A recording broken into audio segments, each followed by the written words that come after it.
আসিফ মাহমুদের কাছে অস্ত্র থাকবে কি থাকবে না তার চেয়ে গুরুত্বপূর্ণ হলো আসিফ মাহমুদকে নিয়ে যে নিউজগুলো হয়েছে এই সবগুলো নিউজ ডিলিট করা হয়েছে।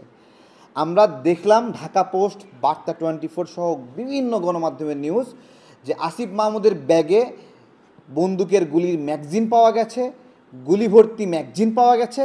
সেই গুলি ভর্তি ম্যাগজিন পাওয়ার নিউজ 5 মিনিটও রাখতে পারলো না। বিভিন্ন গণমাধ্যমগুলো স্বীকার করেছে এই নিউজটা 5 মিনিটও রাখা সম্ভব হয়নি। আজকে আমি একটা দেখাবো, দেখেন আসিফ মাহমুদের সমালোচনা করে একটি ভিডিও করেছিলাম। এই ভিডিওটি আমি আমার ফেসবুকে দিয়েছিলাম যে আসিফ মাহমুদ যে অপরাধগুলো করেছে, প্রশাসক নিয়োগে জালিয়াতি, নিয়োগ জালিয়াতি, বিভিন্ন ধরনের টেন্ডারবাজি, তারপরে আওয়ামী দোসরকে টেন্ডার ঠিকাবাজি দেওয়া হয়, এমন একজনকে টেন্ডার দিয়েছে যে এখনও জেলখানায় রয়েছে, জেলে বসে আসিফ মাহমুদের কাছ থেকে সে টেন্ডারের ঠিকাবাজি নিয়েছে। তো আমি এই কথাগুলো একটা ভিডিওতে বলেছিলাম, সেই ভিডিওটি ডিলিট করে দিয়েছে প্রশাসনকে ব্যবহার করে, আইসিটি ডিপার্টমেন্টকে ব্যবহার করে ডিলিট করে দিয়েছে। আসিফ মাহমুদের বিরুদ্ধে কোনো নিউজ, কোনো খবর, কোনো সমালোচনা ফেসবুকে থাকতে পারে না।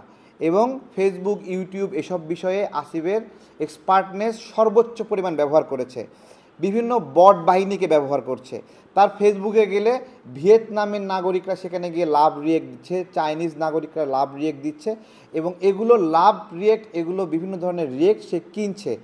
আমার প্রশ্ন হলো যে আসিফ মাহমুদের কাছে বন্দুকের যে ম্যাগজিনটা পাওয়া গেল, তার বয়স কত?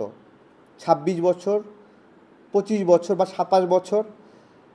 একটা বন্দুকের লাইসেন্স পেতে কত টাকা ট্যাক্স দিতে হয় আপনারা জানেন? বছরে 2-3 লাখ টাকা ট্যাক্স দিতে হয়, 30টা বছর বয়স হতে হয়। এখন আসিফ মাহমুদ এই বিষয়গুলোতে কানেক্টেড কিনা? তারপরে সে উপদেষ্টা, তার অনেক ক্ষমতা, এবং সে ক্ষমতার জন্য সে বন্দুক লাইসেন্স পেতেই পারে, কিন্তু বিমানবন্দর দিয়ে বন্দুক নিয়ে যাবে? এই যে আমাদের একজন উপদেষ্টার কাছে, রাজনীতিবিদের কাছে বন্দুকের ম্যাগাজিন ধরা পড়ল, এইটা বহির্বিশ্বে আমাদের সম্পর্কে কেমন ধারণা দেবে বলেন? সব কিছু বাদ দিলাম, ভাই ক্ষমা কেন চাইলা তুমি? বলো তো, মাপটা কেন তোমাকে চাইতে হলো? বলতে পারবা?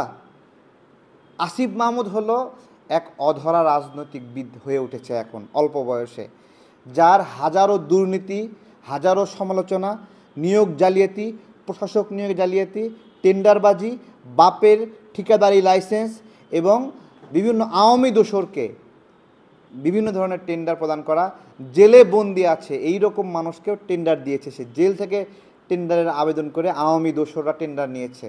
এদের সঙ্গে আসিফের ওঠা এত অভিযোগ, তারপরেও কিছু করতে পারবেন না।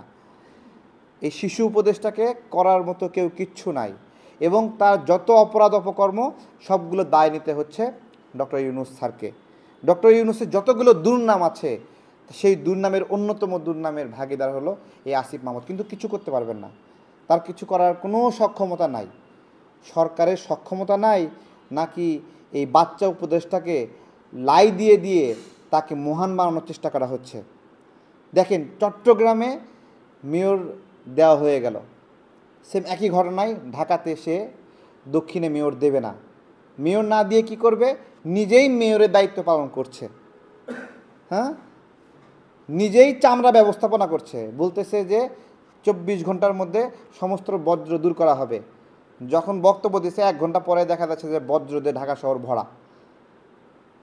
তাহলে সে হলো এলজিডি মন্ত্রী, সে ক্রীড়া মন্ত্রী, সে কর্মসংস্থান মন্ত্রী, আবার সে ঢাকা মহানগর, ঢাকা দক্ষিণেরও সে মেয়র। এত লোভ করে তো হয় না। আর এই লোভের ভাগিদার ডক্টর ইউনূস স্যার এভাবে বয়ে বেড়াবে, আর ওই মুরাদনগরে এলাকায় গিয়ে গিয়ে মাস্তানি করবে আওয়ামী দোসরদেরকে সঙ্গে নিয়ে নিয়ে।